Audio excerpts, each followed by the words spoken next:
Good morning, this is Bonsai Anonymous and the unknown friend of ducks. And here they are. This is number 2 and Mom. And they're on the lookout. And what they're on the lookout for is something to eat. And something to eat is what's in those leaves. Plenty. Bugs, right? Number 2. Your physique has been created by them. And boy, is it a physique. Yours is pretty physique too, Mom. Yeah, it is. She knows her name. That's because I say it when I give them food. Okay, so anyway, why I'm making the video is to show you that I went to Bushel Stop yesterday with my wife. She's very nice to take me there. And we got some things. And I'm going to show you what we got and why we got it. The first 4 things here, well, actually, just about all of them. All of them are either for bonsai soil or some sort of soil, what you call it, bolstering. I guess not the right word, but some of them are things you put in soil to make it better. Okay, and I have some of that. Anyway, what we got there at Bushel Stop yesterday was a few things. First of all, perlite. Perlite.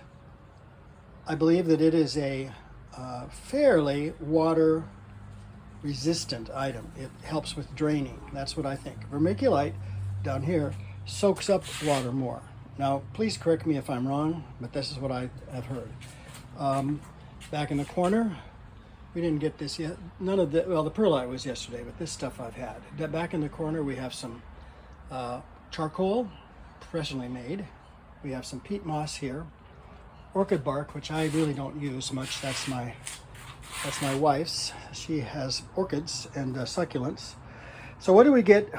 What do we buy mainly? I already showed you the perlite, but this is called pine bark fines. In other words, very fine pine bark. And if I get closer, you can see that what's in there is not coarse. It's a great organic material for bonsai soil, so that's a big component.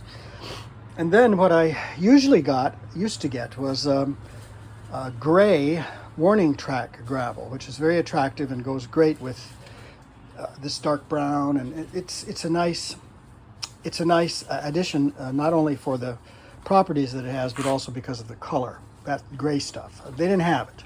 Didn't have the gray, and I can't really show you any. I guess I could find a couple of pieces of it in something here. Let's just find a piece of that while I'm thinking about it. I have to do things when I think about them, or I don't do them.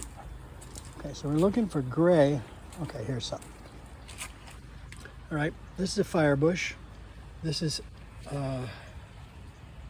bonsai soil from some time ago, and it has the gray warning track gravel. It has pine bark fines, and it has lava rock. Okay, there's probably a few other things in here, but that's what I see right now. The other things are I don't put as much of the other things in as I do of that. Okay, so continuing, pine bark fines. These next 2 are experiments. Looking for something small that's like gravel, like the warning track gravel.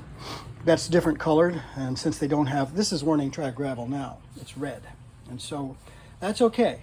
I just need to know it and then find something that's not red to go with it. This is called, it's crushed granite, but I can't, there's another name for it, I can't think of it, but crushed granite gray. This is something called artesian pebbles, which I just noticed, and they look like they'll be really good either on top of the soil or mixed in it, because of course they're not going to soak up any water. Okay. Also back here, let's see, that thing, I put coffee grounds in there and bring them out here in the morning when we're done. There's some more coffee grounds down there. See them in the little thing right there. So I collect coffee grounds and I collect eggshells and let's see, what else? Coffee grounds, eggshells, charcoal. Those are the 3 additional things I put into the soil. Okay, so when I get all that together, come around here and I find me a bucket like one of those. Those are actually, these are better than buckets that have straight sides because I find these easier to get into the corner or the bottom when I'm mixing things up. So I use those for not only for this, but for concrete too. So I'm hoping I'm not hurting the plants by doing that. Anyway, I went around in water today. Found this, and this is serious. That is it's an antique tool, but it's really going to work good for bonsai with those jaws. Look at that. So anyway, I found that today, and it's going to be put to use. As long as I'm talking about this is something else we bought at Bushel Stop, and I bought it before. I'm going to sit down. Excuse me. I'm holding my camera. That's why it's looks so professional. Get up on there. Okay, so this is called Oko. O-H-K-O. K-O. O-H-K-O. And it is also known as dragonstone. Okay? So I bought some pieces before. In fact, one of the pieces is right there on the corner of the table in that black pot. It's hard to see, but it's in there. That's the first piece I bought, and the old one up to these. What these do is they go in pots, and you screw with them until you get an orientation that you like. Let's see. Okay, let me show you what I'm doing. I'm turning this stone around and looking at it.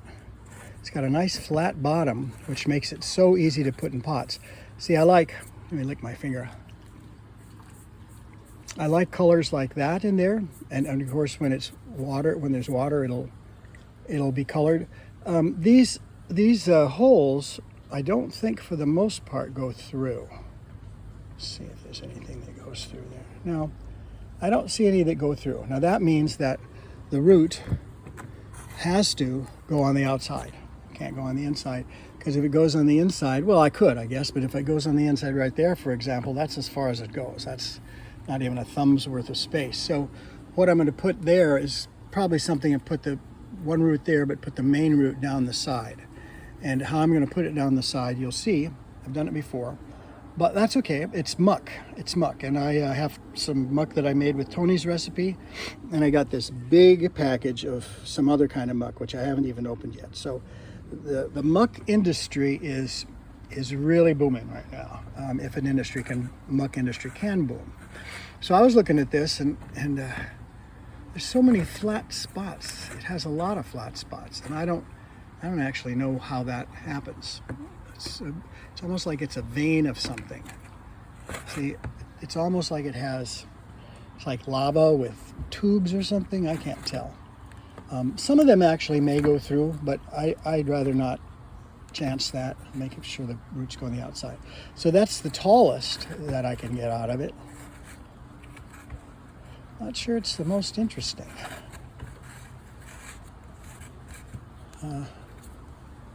Let's see here. Well, what some people do with this, and you could do it easily where I buy this. I bought everything, by the way, at Bushel Stop. I am an unpaid, what's the word? Endorser of Bushel Stop. Good place. Good guys that work there. So they sell this stuff. They call it dragonstone, and that's another name for it. See, now that to me, the color is good, but it's boring with this. So got to find a way to have it not be boring. Okay, so I think that's pretty good. And you can, if you find the proper spot, you could even stack these things. I'm going to do this so I can land it in my lap and get hurt. That's the reason for this. Okay, so it's heavy. You could set it up like that, but that's not the way they usually do it. They usually take pieces of it. You can find this on the internet. I'm sure you've seen it, but broken pieces of this, smaller pieces, and gluing them together into designs, crescents, and so forth. And how you do it, which I've never done, but I've seen it done many times, is they take little Q-tip cotton ends, the cotton part, roll it up, stick it where they want it, and then put the other piece of dragon stone right there and glue them together. And then you just keep doing that with super glue and little cotton balls. You just keep doing it. And I don't know that these are in a position to pick a car up or anything, but they certainly seem strong. I mean, an arch of this stuff glued together. And there's a whole technique for doing that, which I want to try someday. But anyway, this stuff, OHKO, OH-KO, or maybe just OHKO. It's not OK, it's OKO, I believe, or OKO, but I think it's OKO. And they sell it by the pound. It's $6 a pound. And see, how much did I get here? 6 pounds. These 2 rocks are 6 pounds, probably 4 and 2 or something like that. And so these 2 rocks were a total of $36. And it's $6 a pound no matter how big the piece is. So if you wanted to do the fragment thing with gluing smaller pieces, you just get a bag of the pieces of this stuff, which is a big pile of it there, all sizes. Probably just dump it off the truck. And that's my next project. After these, I think I'm going to try to make something out of OKO by gluing pieces together. Okay, so I think that's just about everything we got at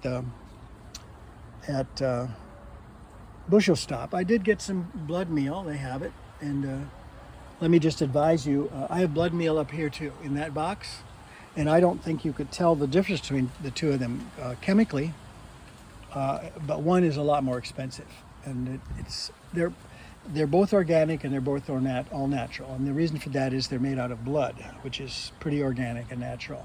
It's just basically dried blood. It has a lot of iron in it, and let's see what else. Potassium. It has one of the three numbered fertilizers. It has a lot of. Number 1 is 1200. So I think that's nitrogen. A lot of nitrogen. And it's called blood iron because it's made of blood, and that iron in that dried blood helps with cholesterol. Oh boy, it probably does. But that's not what I'm talking about. I'm talking about photosynthesis. It helps get chlorophyll, make chlorophyll available. Okay, so here's a couple that I can get rid of probably. Okay.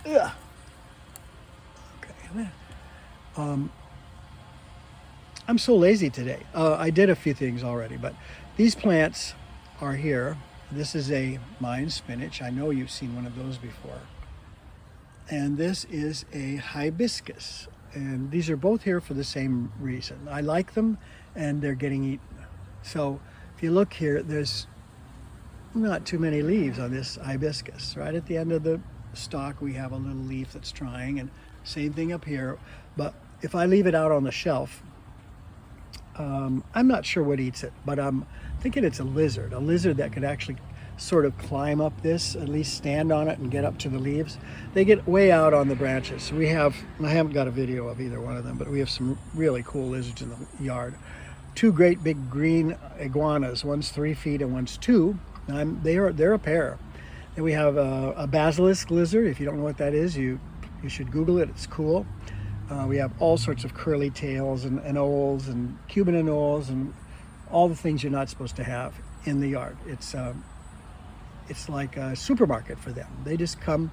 One of them comes to one of these plants. You can see up at the top what it looks like. All the leaves are eaten, and the little, whatever they're called, are left over, which I can't think of the name of it. But so I leave them on the desk here, and they're going to stay on the desk probably until something finds them, and then I'll have to figure out something else. Anyway, Bonsai Anonymous, some stuff from Bushel Stop. All right, see ya.